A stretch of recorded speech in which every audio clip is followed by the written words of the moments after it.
So last week I got this email about the sync placement. It said, "Thank you for being on board. Is it possible to shoot the HD Wave 48,000 kilohertz 24-bit?" And I was like, sure, I do it all the time, no problem. But it just so happens that when I got my new MacBook, all my plugins got corrupted. So all those plugins that I used when I did the mix are no longer on the project. So if I want to resend the track, I have to redo the entire mix and the entire master.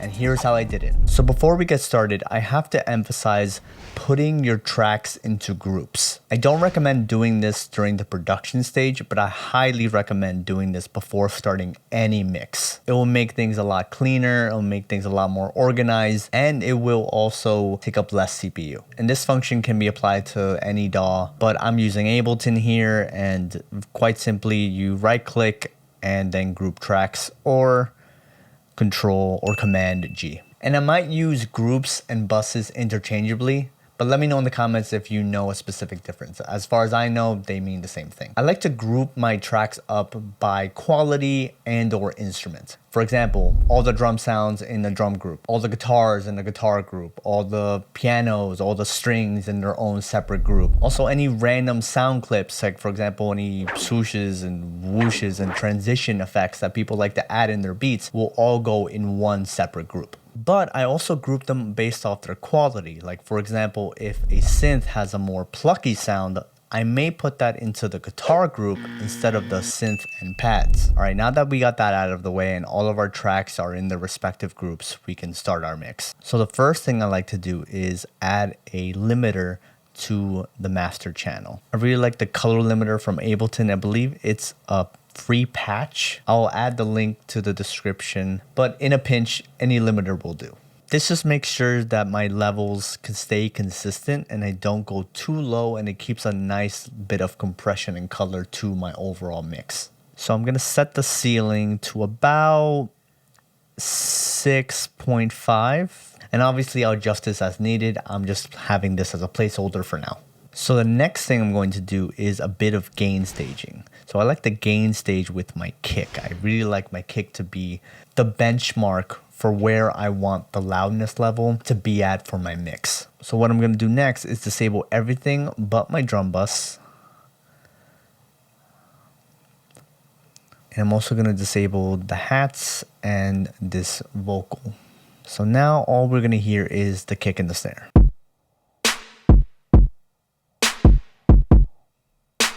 I have my kick hitting at around -11 dB. Typically like to have my snare anywhere from -5 to -3 dB less than my kick. And obviously use your ear. If it sounds good to you, it sounds good. Let's go on to the hats now.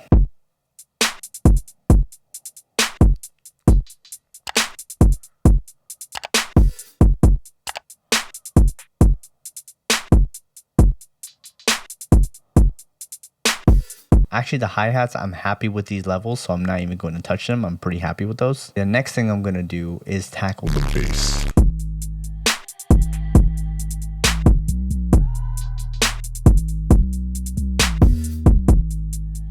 I think that's sitting at a very comfortable spot right now. We're just going to play the track at its most active spot.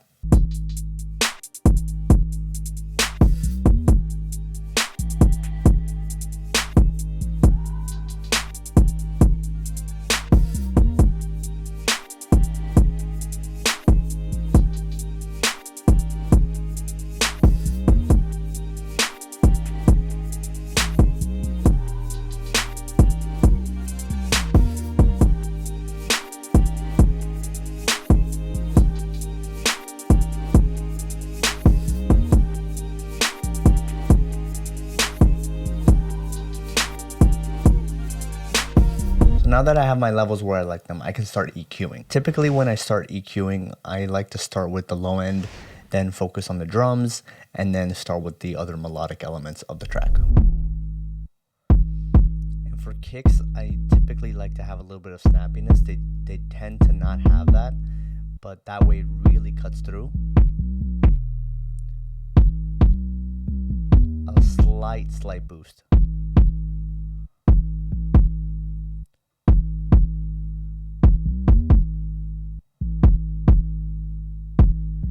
Now, And now whatever I did to the kick, I'm going to do the opposite to the bass. So anything I boosted in the kick, I'm going to lower in the bass, and vice versa.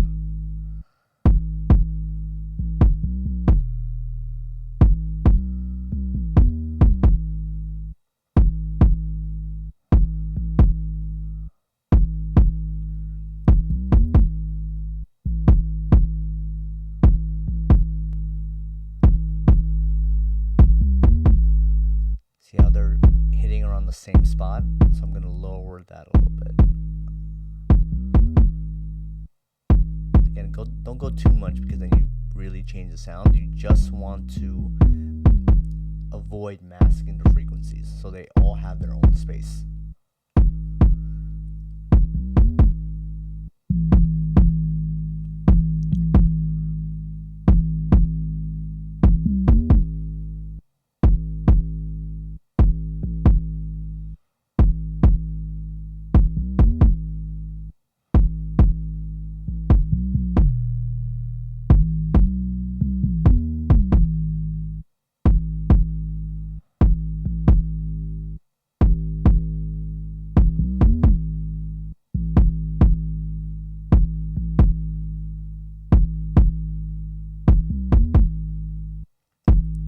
Trusting my ears here.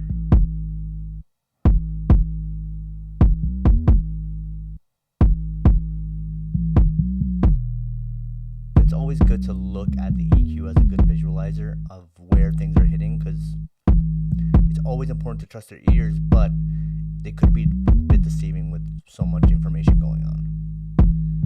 It's there for a reason. Use the tools that you have.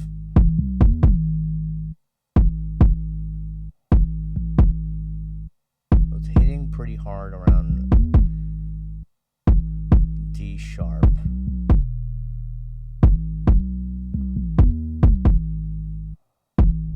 I've always found it a lot easier to mix when I have a kick that's short and a bass that's long, like I have here. So let's move on to the snare. Let's turn that on.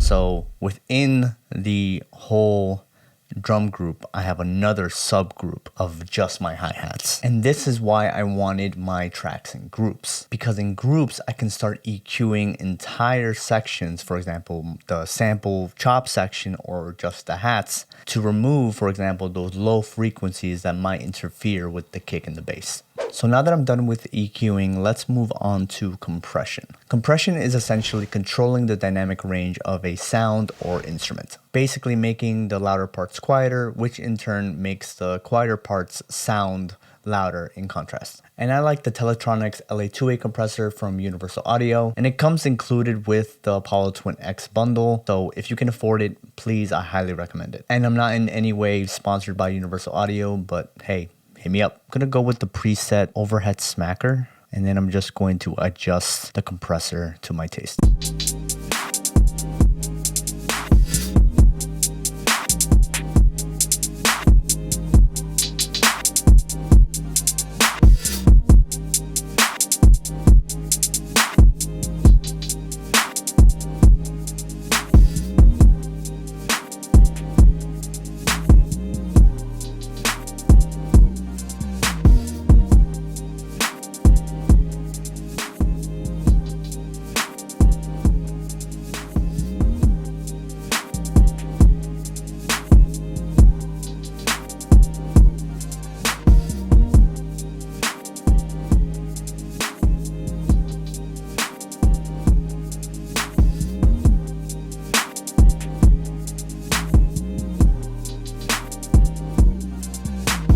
Now for example purposes, I'm going to utilize a stock compressor just to show you guys how a stock plugin can honestly work perfectly fine.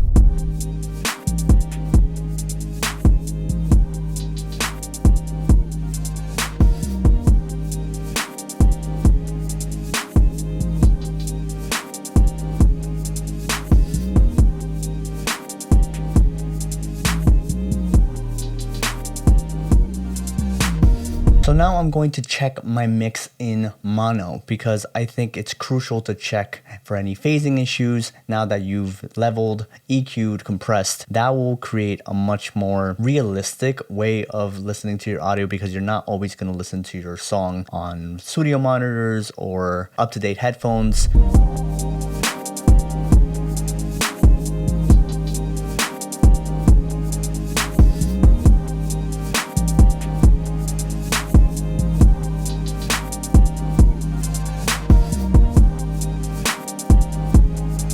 So I just adjusted a little bit of the chops EQ because I noticed a lot of muddiness around 300 to 500, so I just lowered that a little bit and it sounds a lot better now. So everything sounds pretty decent to me, so I'm going to adjust a few things with panning. And panning simply means you're just going to adjust how much of the audio will be heard on the left or right speaker. So by utilizing panning, you can free up some space of, for example, the kick or the snare or any of the drums or any sort of melodic element that you want dead center. Then you can move certain sounds to the left and right speakers to create that space. I actually like to have the hats, particularly the hats that are continuously playing throughout the song, to be auto panned. I'm going to utilize this auto pan function.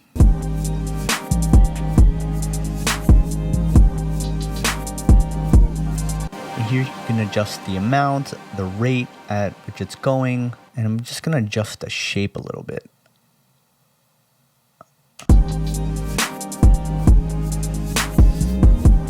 That creates so much more like movement in the song, honestly. I really like utilizing that little trick. And next what I'm going to do is move the samples. So I have one sample that's regular, another one that's a little bit more high pitched. I'm going to move those left and right.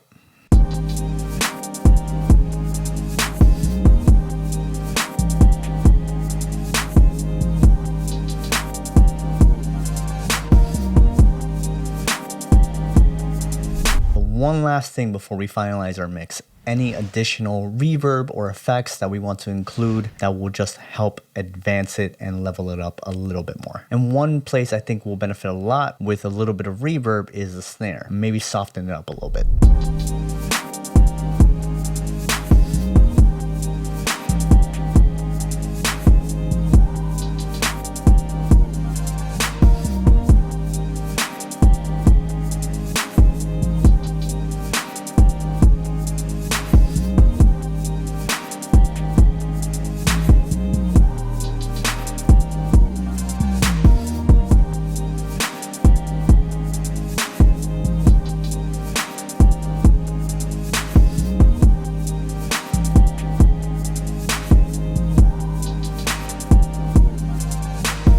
And now that all of that is settled, we have to do one last very, very important thing. Take a break. Ear fatigue and mental fatigue are real and can honestly affect how you make certain decisions in your mix. So I'm gonna go have dinner and I'll be right back. 2 hours later. So I'm back. I listened to the mix again on my studio monitors. I also checked it again in mono. And now I just want to tweak a few things or just enhance certain sounds a little bit. For example, I think the bass will definitely benefit from a little bit of saturation. And Ableton has this new plugin in Ableton 12 called Roar. It's really, really nice.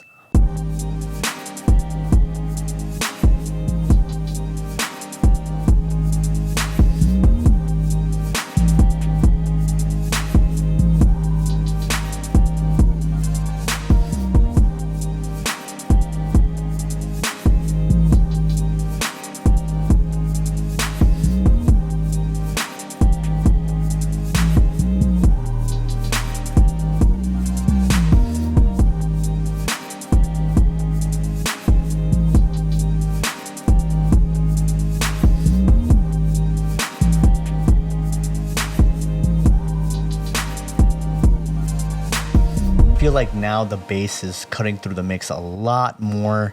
I think it has a lot more punch, a lot more grit to it. Going to make slight adjustments to the color limiter now that we don't really need things to be hitting as hard.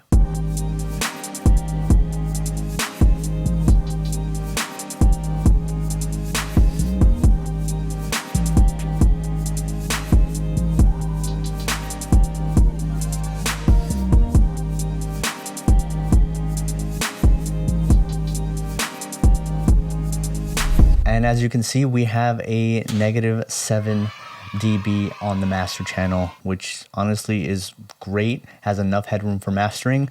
So now I'm going to remove the mono setting, load up the U-Lean loudness meter, go to the beginning of the song, and press play.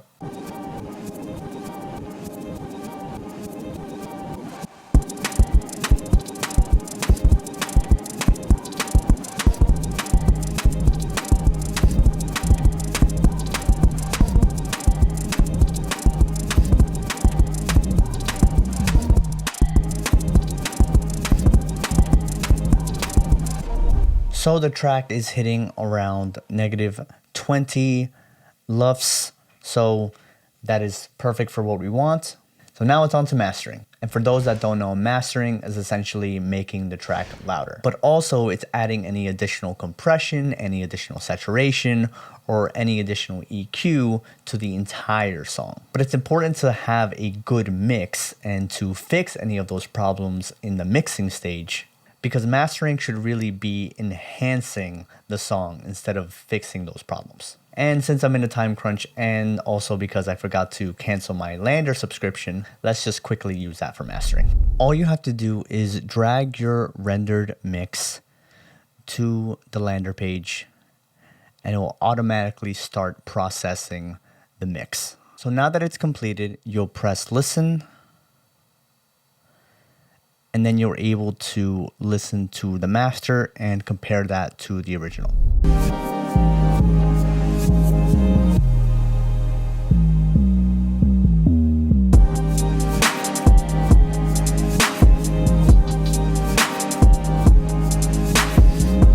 So down here, you're able to adjust the style. So warm has a more vintage sound, balanced, more controlled, open, a little bit more modern. I thought it was a little too harsh in the balance mode, so I'm gonna switch this to warm and keep the loudness at medium.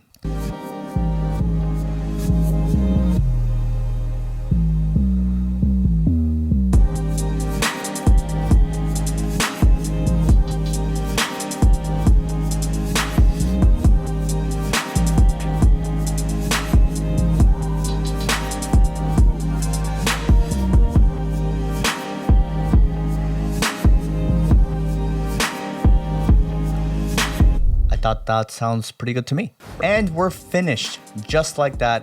I'm about to submit it. I'm about to email it right now. And as you can see, mixing is not this scary monster that producers should be intimidated by. Once you get the basics down of how you need to do things and when to do them, honestly, things get much more simpler. And if you found value in this video, please leave a like and please subscribe to the channel. And if there was anything in this video that you would like me to elaborate on, or you have a question about, please leave a comment and I'll make a video about it. Or watch some of my other past videos where I share other music production tips. I make music under the name Microwave, and I'll see you guys next time. Peace.